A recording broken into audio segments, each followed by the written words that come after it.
Very good morning. Today we are going to see steady state behavior of MG1Q. So this is a model number 2, this statistical models in simulation concept. So why this Markovian name it came? Because it is an exponentially distributed one, and this is a state behavior or steady state behavior of Markovian models explains the mean arrival rate is 1 by lambda. There is a service times which is everything is exponentially distributed, so that eventually for all there is a service which is given over, because it is a random fashion. And here Q discipline is FIFO, first in first out basis, and this is a statistical equilibrium if the probability that a system is in a given state is not time dependent, because it is an independent one which is depending for all the probability values. And mathematical models over here is used to obtain the approximate results even when model assumptions do not strictly hold, as a rough guide. Because why? Because this is a first in first out basis, and studies there is a stable values which is taken over here, and for all mean arrival rate is 1 by lambda. So this is the formula. P of L of t is equal to n is equal to P n of t is equal to Pn. So we can go through this formula for the steady state equilibrium. And properties of process with statistical equilibrium. This is one of the real-time example we can give here. The state of statistical equilibrium is reached from any starting state, and this once it's reached, it remains in a statistical equilibrium only, because it is steady state behavior we already discussed. So how come this one is? Because this is a FIFO basis. Q is in a FIFO basis, and all the process which is in a stable manner only, and once it reached, it has been in a the process has been remains in the statistical equilibrium. So for the simple model, we can assume that time average number of customers in the system is a parameter L, and L is summation n equal to 0 to infinity npn, and the little equation is W is equal to L by Q, WQ is equal to W minus 1 by U, LQ is equal to lambda WQ. So these are the values we can apply for the formula. And MGC infinity. So this is how a necessary and sufficient condition, that is rho is equal to lambda by C mu less than 1. So this is the formula for MGC infinity queues. And single server queues with Poisson arrivals and unlimited capacity is particular distribution is not known. So they have taken a without system capacity, they have been in a single server queue channel, and it has service time mean 1 by mu, and variance is sigma 2, and rho is the lambda by mu less than 1. This is the condition for this MG1 queues.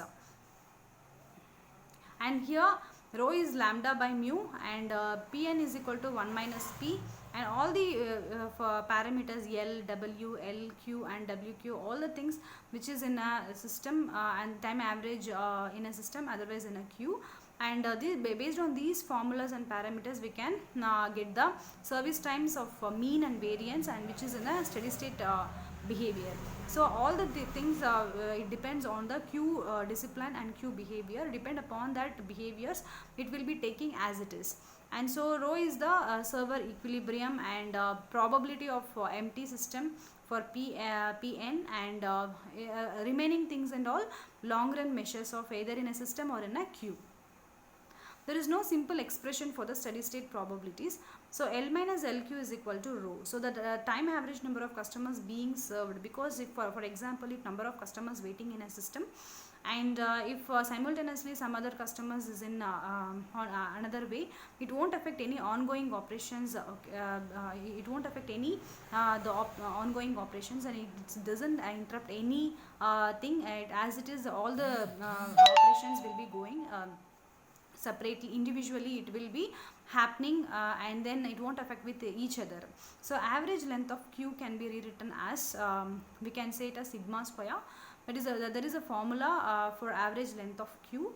So rho square by 2 into 1 minus rho plus lambda square into sigma square divided by 2 into 1 minus rho. So these lambda and mu is nothing but an arrival rate and service rate. These are held constant, and LQ depends upon the variability and sigma square of the service time. So these are the things for the steady state probabilities we can apply. And if you want to find out the time average number of customers who and all served, we can go for L minus LQ.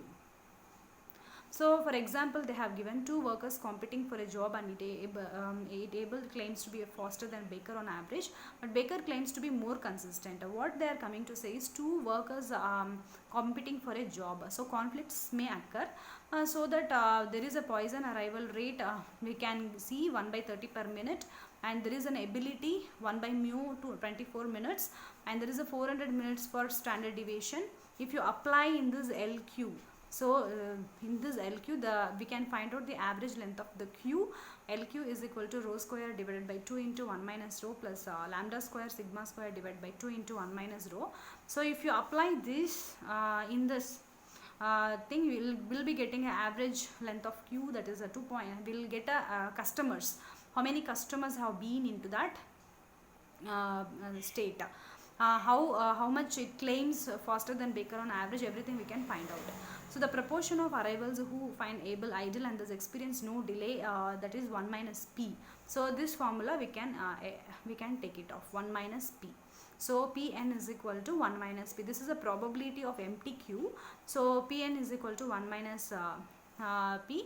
Will get 20%. So as it is, we can apply all the values in these formulas. We'll get to know how many customers waiting, and then how many customers got serviced, and then empty queue we can find out. So this is the proportion, and this is the greater service results in an average length queue about 30% greater than Baker's. We can compare the greatest values over here. And suppose the service times in an MG1 queue are exponentially distributed with mean 1 by mu, then the variance is sigma square is equal to 1 by mu square. So this is a useful model when service times have standard deviation. This is equal to their means. So the parameters we already saw that one is server utilization and probability of empty system, and remaining everything is a long run time average number of customers either in a system or in a customer queue or a customer. So this is how MM1Q has been adopted. So P naught, for all the calculations we need to know first of all empty system, probability of empty system we need to find out, that is P naught is equal to 1 minus rho. So that we have to find out, and remaining things we can get the parameters and we can easily apply for the system. Thank you.